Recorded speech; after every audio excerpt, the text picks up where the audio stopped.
For the past few years or so, I feel as though my growth as an artist has been fairly stagnant. I, for one, made a project back in 2023 where I drew a unique character every week for a year, and even though I drew so frequently, you would not be able to tell new from old.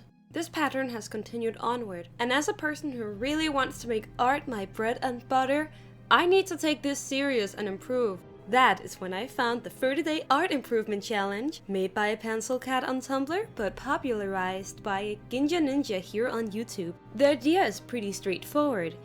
Every day you're given a unique prompt meant to improve all aspects of your art, from figure drawings, unusual objects, drawing backgrounds from different perspectives, different art styles, and much, much more. This challenge not only seemed fun, but just what I needed to improve my skills. So, without further ado, let's get started. Day 1.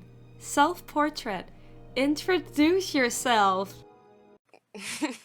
So, it is the 1st of January and I am super hangover. So, this was like a huge challenge for me because like drawing right now is just super difficult, and I really wanted to do meet the artist for this prompt, but yeah, that's just not gonna fucking happen, so I'm just gonna make a simple portrait of myself wearing my signature cybergoth outfit. Yeah, not gonna lie, this is gonna look super busted, but it is what it is. It's the first day. I've done a portrait of myself among other people several times, so I think we'll survive, everyone. So here's the final result. I'll go to bed now. Day 2. Draw a figure using a reference. Link to reference. I do figure drawings quite a lot, and I'll say that for the most part, following anatomy is what I'm best at as an artist. So, to mix this up, I actually used myself as a reference, and I drew my character Miitopia in a few different poses. Super simple. I think it turned out okay. Not too much to note here. Day 3. Draw a character that's in action, using a reference. Link to reference. Since this isn't much of a challenge for me either, I decided to mix this up a bit. So I drew my OC Azazel, and the thing with Azazel is that he has wings. And I feel like in comparison to my pretty decent anatomical understanding, the wings I draw in comparison are just way too cartoony, and you can tell that I don't know how wings actually look. So I also found some bat wings that were in action to make this more interesting. And here's how it turned out. I think this really enhanced this design to have wings that actually make logical sense. I'm very happy with the result. Day 4. Draw a part of the human anatomy that you have trouble with. 20 each, with at least 5 being skeletal or musculature studies. Yeah, so I drew my boyfriend's cock. Moving on. Day 5. Draw more figures, quick gestures and silhouettes. 20 each with at least 10 different body shapes. Again, I do these all the time. So here's just a time lapse of me drawing using the website Line of Action for guidance. It's a great website for artists wanting to learn anatomy. You can really customize your lesson plan to your liking, and it helped me a lot throughout the years. For this lesson, I chose 20 randomized adult humans to draw, for about a minute each. That's really it. Kinda uneventful day, really. Day 6. Let's have some fun. Design a character from either this or this character generator. Be creative and bring something to life. So, the prompt I got was the new kid in town who is completely confused about their own past and who's the result of an illegal scientific experiment. Whoa, at first I had no idea what direction to take this. It was just so vague. I feel like this could apply to several different characters. It could be a Frankenstein type character, where they are a grown-up character in a newly developed mind, which, okay, yeah, you know, let's put a pin in that. I also thought about Alice from Detroit Become Human, who, would that be a spoiler? Anyways, for no reason whatsoever, I started thinking about artificial intelligence and how it affects our culture. So I came up with the idea of a cliché slice of life anime where the protagonist is an android created with a complex AI whose goal is to fit into a normal high school setting. But because she was created by a socially inept weeaboo, her understanding of social interactions is quite lacking. So she often fails miserably. Also, to make the experiment more interesting, she likely has no idea that she is in fact an AI. When it comes to her design, I tried to incorporate a lot of features often seen in a person's very first original character. Because she wasn't created by some high-tech company, but some random dork with an IT degree. So I gave her anime-ish e-girl hair, Alexandria's Genesis, and dressed her like her developer just bought the first thing he saw on Amazon. She had to look, well, kind of awkward. Like she just learned to dress herself or something. Considering how the anime market looks as of late, I wouldn't be surprised if a similar concept has already been done before, or will happen in the future. But anyways, this was fun to make, despite it being really dumb. Day 7. Pick the weirdest object in your house or room. Draw it, shadows and highlights.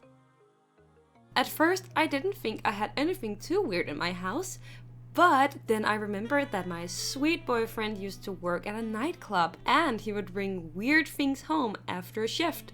One of those things were, well, this. So let's get drawing. This probably wasn't what PencilCat meant, but this honestly turned out to be an interesting challenge. The item is transparent, which created some interesting highlights and shadows surrounding the object.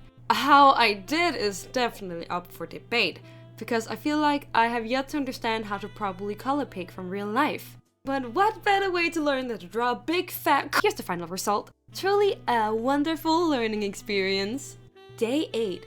Find 2 or 3 objects, make a scene out of them. Draw it! Bonus points for creativity. So is this cheating? Oh well. I'm mentioning my boyfriend again because he always wanted me to draw a picture of our comfort characters together. His being Kana and mine being Shadow the Hedgehog. And yeah, they were just here in my room staring at me, so there was just no other choice. I think this turned out so stinking cute, okay? It was worth it. I probably didn't learn shit, but it was cute, so whatever. Day 9. Draw a landscape of a place you've never been or drawn. As if an artist on the internet wanted to go outside. So I logged into World of Warcraft and headed straight to my favorite zone in the game, Ashenvale. Flew around for a few hours in order to find the perfect spot to paint. And there it was, just south of Darkshore. So I rarely, if ever, draw backgrounds, which is a shame because I actually can find it super fun. I think what makes me avoid it is this weird idea I have in my head that I'm only allowed to draw from real life. Which, yeah, in order to actually get real good, I probably should, but man, fantasy just inspires me way more. And World of Warcraft in particular has some of the most interesting, unique, and beautiful worlds to explore. They're just so whimsical and they spark my imagination. As for this piece, I think it showcases some of my weaknesses when it comes to my backgrounds. I think my shadows needs to be stronger, because right now it just looks kind of flat. I hope that is something I can improve on in the future, but for now, this is how it turned out. Day 10. Draw a background with 1 point perspective, negative points if it's a railroad or an empty street. I'm logging back into World of Warcraft!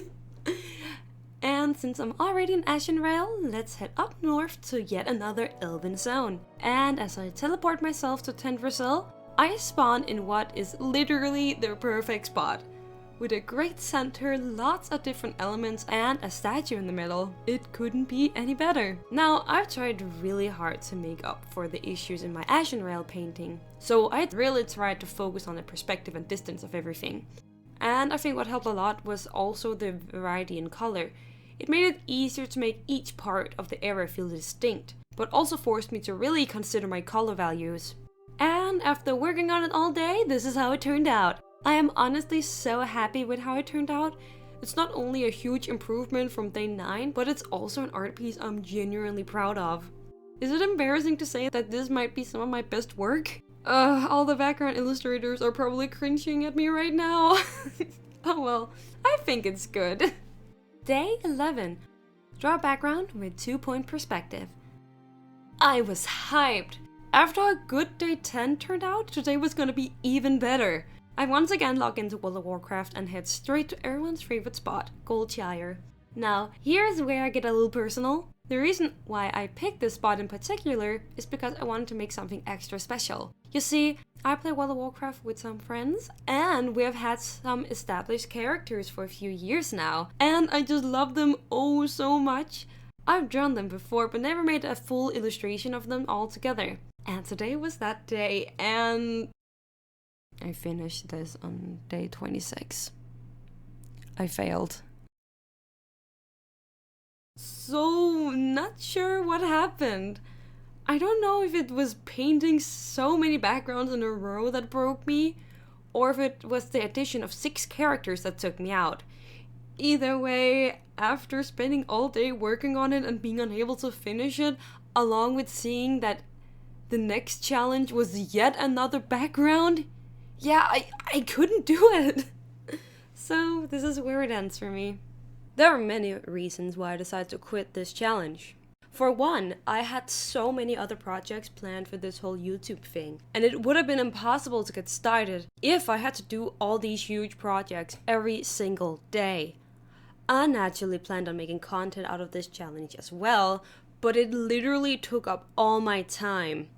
But at the end of the day, this is a great challenge. I feel like it helped me improve, and it brought to my attention several different aspects of my art I need to work on. It truly forces you to get out of your comfort zone and try something you wouldn't otherwise.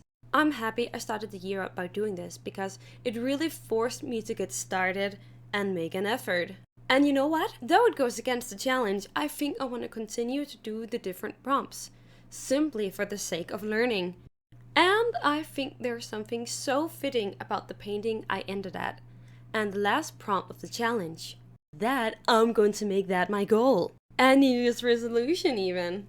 At the end of the year, I'm going to redraw my Goldshire painting and see if I have truly improved this year. Meaning that I'll have to practice every aspect of this illustration.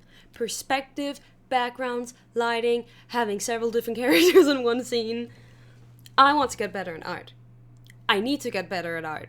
And I think being able to effectively remaster this piece is going to be my ticket there. Now that all that is out of the way, thank you so much for letting me yap and for watching till the end. I hope to make even more and better content in the future. See you next time.